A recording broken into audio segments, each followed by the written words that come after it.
Daливам се и kada desilo da uložite sav trud, ljubav i vreme u svoj rasad, a on jednostavno ne napreduje? Listovi žute, stъбълджike su tanke, и sve izgleda kao da će svakog trenutka propasti. Гледате у те мале билke и питате се gde грешите. Верували или не, кривац често nije ni земля, ni seme, već нещо, що uzimamo здраво за готово – вода. У današnjem videu откричу вам jedan jedini, jednostavan разтвор, коджим я заливам свой разсад. Резултат? Бильке са дебелим, чвърстим стъбликама, тъмнозеленим листовима, кодже са отпорне на болести. Останите до края и съзнайте како да от обичне воде sa česme направите прави еликсир за ваше бильке. Pre nego što vam открижем tajni състояк, морамо да разумемо против чега се тачно боримо. Наша обична вода sa česme, и ако е сигурна за нас, може biti прави неприятели за нежне, младе бильке. Първо, пуна е хлора, коджи се доdaje zbog дезинфекcije, ali on šteti korisnim mikroorganizmima u zemlji коджи помажу бильци да расте. Друго, у ветхини краева вода е твърда, що значи да съдържи превише соли калциюма и магнезиюма. Ове соли се временом накупляju у землищу и стварaju неко vrstu блокаде. Zbog te blokade, корен бильке, čak и ако у землji има доволно хране, не може да я освожи. Као да то nije доволно, таква вода често има и не отговаряючу благо алкално pH вредност, що е за тек изникли разсад прави стрес. Декле, не боримо се против неких видливих щеточина, več против невидливog саботера, коджи се крije у našoj kanti za zalivanje. Prvi i najosnovniji korak u pripremi vode je uklanjanje hlora. Хлор е газ, коджи лако изпарава, тако да е решение невероятно jednostavno, али ga mnogi прескачу. Sve što treba da uradite je da napunite kante ili flaše vodom i ostavite ih da odstoje otvorene najmanje 24 sata. За то време, većina hlora će ispariti и вода će postati mnogo bezbednija za mikrosvetosаksi и вашeg разсада. Osim toga, вода će se temperirati na sobnu temperaturu. Заливanje hladnom vodom direktno sa česme je šok za корен mlade biljke и може zaustaviti njen razvoj. Zato, neka vam postane navika da uvek imate spremnu kantu sa vodom kođa je odstajala barem jedan dan. Ovo je nulti korak, temelj na kome ćemo graditi dълžu priču. Bez ovoga svi ostali trikovi imaju mnogo manji efekat. Ovo je najmanje što možete da uradite za svoje biljke, a znači im mnogo. To je kao da smo uklonili prvu, najveću prepreku na putu ka zdravom i jakom rasadu. Sada kada smo se rešili hlora, spremni smo da se uhvatimo u koštac sa drugim, podmukližim neprijateljem. Hajde da pričamo o tvrdoj vodi. Šta to zapravo znači? To znači da u vodi ima previše rastvorenih minerala, pre svega kalcijum karbonata i magnezijum karbonata. Kada zaливате takvom vodom, ti minerali se talože u zemljištu. U početku se ne primećuje ništa, ali posle nekoliko zaливanja stvari se menđažu. Na površini zemlje možete primetiti bele ili žučkaste naslage slične kamencu. To je znak da se zemljište zasitilo. Ovi viškovi soli prave haos u hemidži zemljišta. Oni povećavaju pH vrednost, čineći zemljište alkalnim. U takvom okruženju mnogi ključni elementi, kao što su gvožđe, fosfor i mangan, postaju nedostupni biljci. Oni su tu u zemlji, ali biljka ne može da ih požede jer su zaključeni. To je kao da ste u sobi punoj hrane, ali su vam ruke vezane. Biljka počinje da pati od nedostatka hrane, iako je vi redovno prihranđujete. Listovi postaju bledi, rast se usporava, a koren slabi. Ovo je jedan od glavnih razloga zašto rasad stagnira i izgleda bolešljivo, uprkos svoj vašoj brizi. Problem nije u nedostatku hrane, već u njenoj nedostupnosti. A sada stižemo do glavnog junaka naše priče, tajnog sastojka, koji rešava problem tvrde vode. To je nešto što verovatno već imate u kuhinđi, obična limunska kiselina. Da, onaj beli prah koji koristite za sokove ili čišćenje kamenca. Limunska kiselina je slaba organska kiselina koja čini čuda za našu vodu. Kada je dodate u tvrdu vodu, ona reaguje sa nerastvorljivim kalcijum i magnezijum karbonatima. Rezultat te reakcije su kalcijum citrat i magnezijum citrat. A u čemu je trik? Ovi novi spojevi su u obliku koji biljka lako može da usvoži. Dakle, limunska kiselina ne uklanđa ove minerale, već ih pretvara iz neprijatelja u hranu.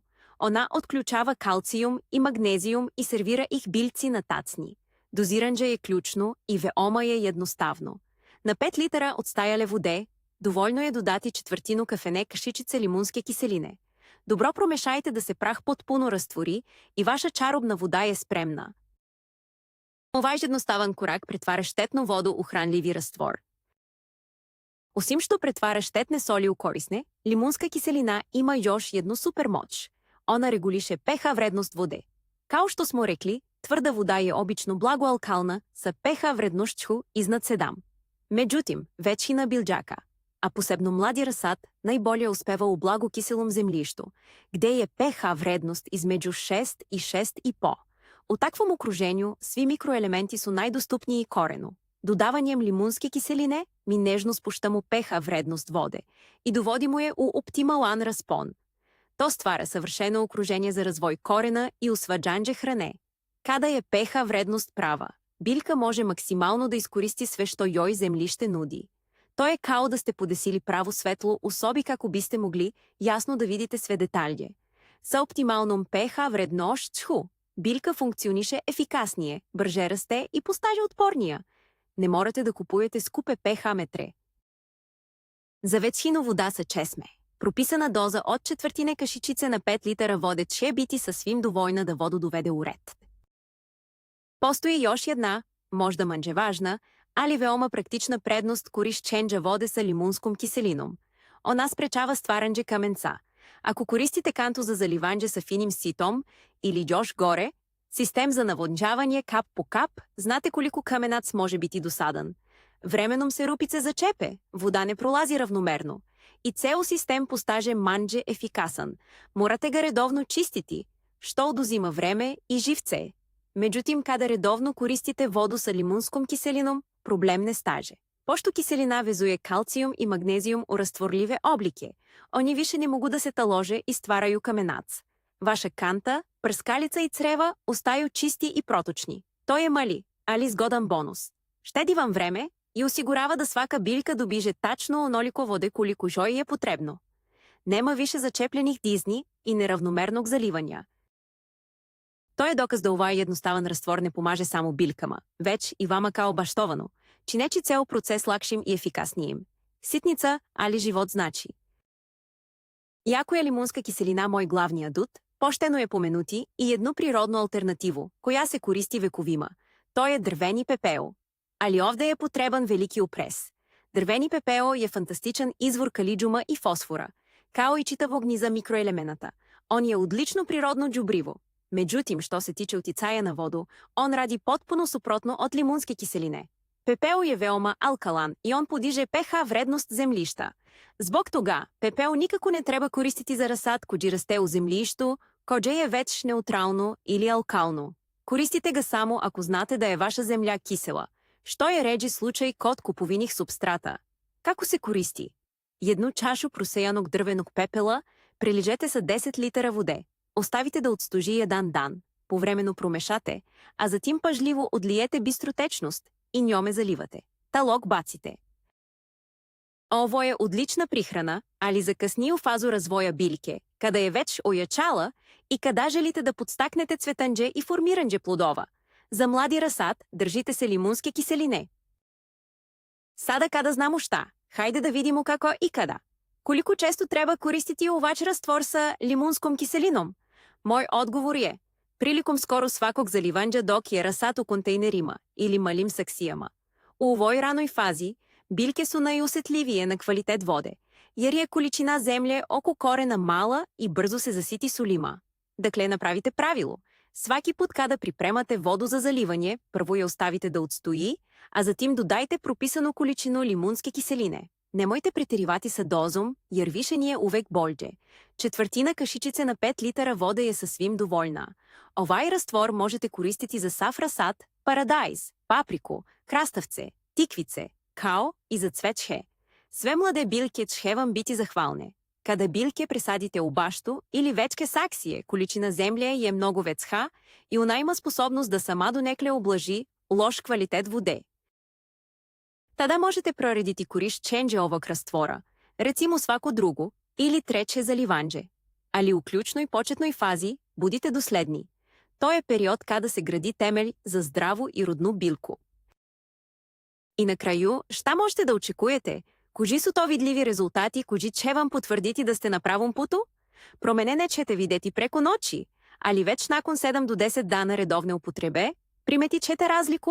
Първо, божали с това. Они че постати тамни е зелени, сочни и здрави. Той е сигурен знак да билка, без проблема усваджа гвоздже и магнезиум, кои са ключни за фотосинтезу. Друго, стъбълджика. Она че бити видно деблия, чвърща и стабилния. Не че бити издужена и танка. Ово е знак да билка добия довойно калциума, кои е отговорен за изградни от шелийских зидова. Трече, общи изглед билке. Биче компактния, снажния и отпорния. Много манджа е шанса да дойде до полеганджа разсада, озбилне болести младих билджака. Коренов систем че бити знатно развижении, що чете видети када будете пресадживали билке. Уместо слабок, редко корена, дочека че вас густа мрежа белих, здравих жилица. Све освему, добичете разсад коджи не само да изгледа здраво, веч що заиста и джесте, спреман за пресадживанже и велике приносе. Дакле, да поновимо. Обична вода са, че сме може бити тихи убица ваше красада с бок хлора и твърдоче. Али, са само пръстохватом лимунски киселине, претваряте я усъвършен напитак за ваше билке. Овим едноставним триком не само да омекшавате воду и подешавате пеха вредност, веч, и отключавате хранливе материже у землищу, чинечи их доступним вашем разсаду. Видели смо да то води до жачих стъбълджика, зеленижих листова и снажние корена.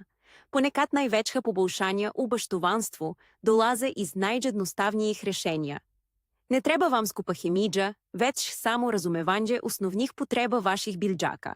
Хвала вам, що сте гледали до края. Ако вам е овай съвет бил користан, притисните дугме за лайк и обавезно се предплатите на канал, како не бисте пропустили нове трикове. А съда, имам едно питание за вас. Кожи е ваш тайни трик за заливанже разсада? Постои ли нещо, що ви радите другачие? Напишите ми у коментарима изпод. Едва чекам да прочитам ваше идеже и изкуства.